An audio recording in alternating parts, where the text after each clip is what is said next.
नमस्कार मंडळी, मी पुन्हा एकदा तुमचं स्वागत करते आपल्या या चॅनलवरती ज्याचं नाव आहे ओढ कोकणाची आणि मी अनिकेत आंबरे। तर मंडळी आज आमच्याकडे म्हणजे मालाडला, मी मुंबईत आहे सध्या आणि मालाडला आमच्याकडे आज देवी आगमन आहे आणि आता तुम्हाला माहितीच आहे नवरात्र उत्सव सुरू होणार आहे।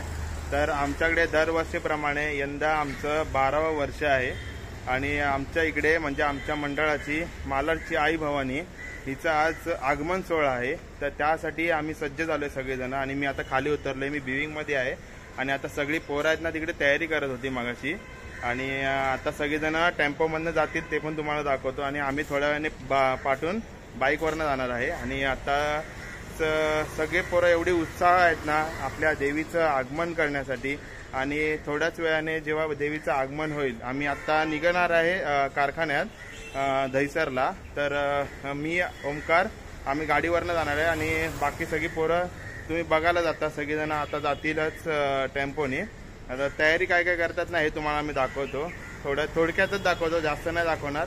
डायरेक्ट कारखान्याजवळ जाऊया आणि नंतर आपल्या देवीचं आगमन देखील करूया। तर चला मंडळी, व्हिडिओमध्ये कंटिन्यू राहा। तर मंडळी बघता इथे नीलू काका आहे आणि सगळी आपली पोरं आहेत मंडळातली। तिथे ट्रॉली बघताय तुम्ही, ट्रॉलीची सजावट बाकी होती ती करत होते ते सगळे पोरं आणि आता ही सगळी पोरं आहेत ना टेम्पोवरनं बसून आपले देवी आणा जाणार आहेत आणि आता निलेश दादा आहे ना तो आता टेम्पोची पूजा करून या टेम्पोने पुढे जाणार आहे लहान पोरांना घेऊन देवी आणण्यासाठी आणि ह्याच टेम्पोतनं आपली देवीचं आगमन होणार आहे। आता ही पूजा करतोय तुम्ही बघताय। चला मंडळी, आता ही बघा पोरं सगळी निघालेत देवी आणण्यासाठी, पुढे आरू बसलेला आणि सगळी आपल्या मंडळातली लहान लहान पोरं आहेत, मोठी पण पोरं आहेत आतमध्ये। हे बघा सगळे हर्षानी आहेत आणि सगळे आपलीच इकडची पोरं आहेत। मी आणि ओमकार आता इथे खाली बघ। तर मंडळी आपण आता जस्ट कारखान्यात पोचलोय आणि गाडी मी चालवत असल्यामुळे बाकीचं काही व्हिडिओ काढता नाही आली, तर डायरेक्ट कारखान्यातच आलो आहे आणि इकडे सगळीजण तुम्ही बघताय आपली या देवीचं आगमन होतं आहे इकडे सगळी आणि हे कारखान्यातल्या मस्त सुंदर अशा मूर्त्या आहेत देवीच्या आपल्या आणि ही आपली मूर्ती इकडे आहे। तुम्ही बघताय आपली सगळी पोरं तिथे जे राहिलेलं काम आहे मूर्तीचं ते करत होते आणि ही मोठी मूर्ती आहे, ही मालवणीमधली मूर्ती आहे, राजमाता, मालवणीची राजमाता। तिचं आता थोड्याच वेळात या कारखान्यातनं बाहेर पडणार आहे आणि ते तर मंडळी खूप मोठी मूर्ती आहे मालवणीतली आणि तुम्ही बघतायत खूप सुंदर अशी मूर्ती घडवली आहे कलाकारांनी आणि इथे आमच्या मूर्तीचं थोडंफार राहिलेलं काम म्हणजे गजरे लावतात त्या काकी, तुम्ही बघतच असाल गजरे लावत आहेत किंवा काही अशी राहिलेल्या गोष्टी आहेत त्या बाकी होत्या त्या करत होत्या आणि तोपर्यंत ह्या कारखान्यातल्या बाकीच्या मूर्त्या बघतोय मी आणि इथे एक कलाकार आहेत ना जे राहिलेलं काम आहेत ना मूर्त्यांचं ते सुद्धा करत होते तिथे। आणि ही बघा सुंदर अशी मूर्ती आपल्या कारखान्यातनं बाहेर पडली, मस्त वाटते आणि वरती प्रभाव बसवायचं अजून बाकी होतं। आणि इथे बघाल तुम्ही आता ही आपली पोरं आहेत ना मस्त अशी म्हणजे त्यांना एवढा उत्साह आला आहे ना आपल्या देवीला घरी म्हणजे आपल्या मंडपात घेऊन जाण्यासाठी। आणि आता इथे विराज पाटाची पूजा करते म्हणजे देवीची कारखान्याच्या बाहेर पडण्याच्या आधी जी पूजा केली जाते ती विराज पूजा करून घेते, बघू शकता।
मंडळी आपण आता आलोय पूजालय तलावाजवळ आणि आपण आपली मूर्ती आपल्या ट्रॉलीवरती उतरवून घेतली आणि आता वाजत गाजत आपल्या मूर्तीला देवीला आपल्या मंडळात घेऊन जाणार आहे।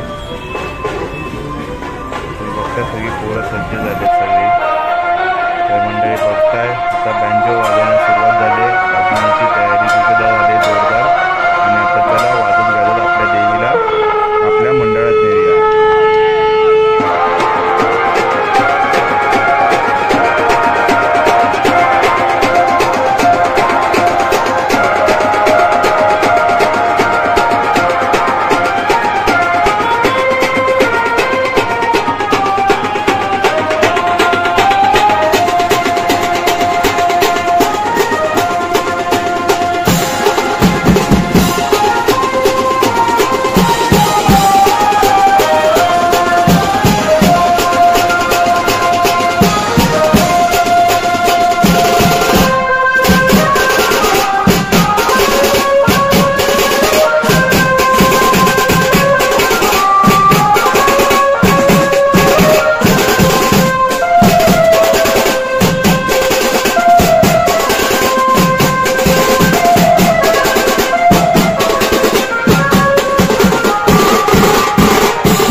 मंडळी तुम्ही बघितलातच आपल्या देवीचं खूप वाजत गाजत एकदम जल्लोषात आगमन झालं. खूप जण नाचली सुद्धा, आपली पोरांनी सुद्धा धमाल मस्ती केली आगमनाला. आणि आता तुम्ही बघताय इथे पूजा करायसाठी आपल्या देवीची तयार आहे, त्या काकी तयार आहेत या 5 जणी. आणि थोड्याच वेळात आपल्या देवीची पूजा झाल्यानंतर देवी आपल्या निवासस्थानी विराजमान होईल. आणि हे सगळे आपली देवी मूर्ती आतमध्ये घेताना, कारण का मूर्ती आतमध्ये घेताना खूप सांभाळावं लागतं आणि तेच आपली पोरं करतायत. आता थोड्याच वेळात आहे ना आपल्या देवीची पूजा होईल आणि देवी आपल्या निवासस्थानी विराजमान होईल. तर पोरं खूप मेहनत करतायत, बघताय तुम्ही सगळीच पोरं आहेत. जागा थोडी आकृती असल्या कारणामुळे थोडं नियोजन करावं लागतं. आणि आता थोड्याच वेळात मूर्ती आतमध्ये घेतल्यानंतर देवीची पूजा होईल, ती पण तुम्हाला दाखवतो. आणि जर ही व्हिडिओ तुम्हाला आवडली असेल तर व्हिडिओला लाईक, शेअर आणि सबस्क्राईब केल्याशिवाय जाऊ नका. बाजूची बेल आयकॉन देखील दाबा, जेणेकरून तुम्हाला या व्हिडिओची पुढच्या व्हिडिओची नोटिफिकेशन येईल. आता बघाल तुम्ही देवीची पूजा होईल आणि आपली ही व्हिडिओ इथपर्यंतच थांबवणार आहे.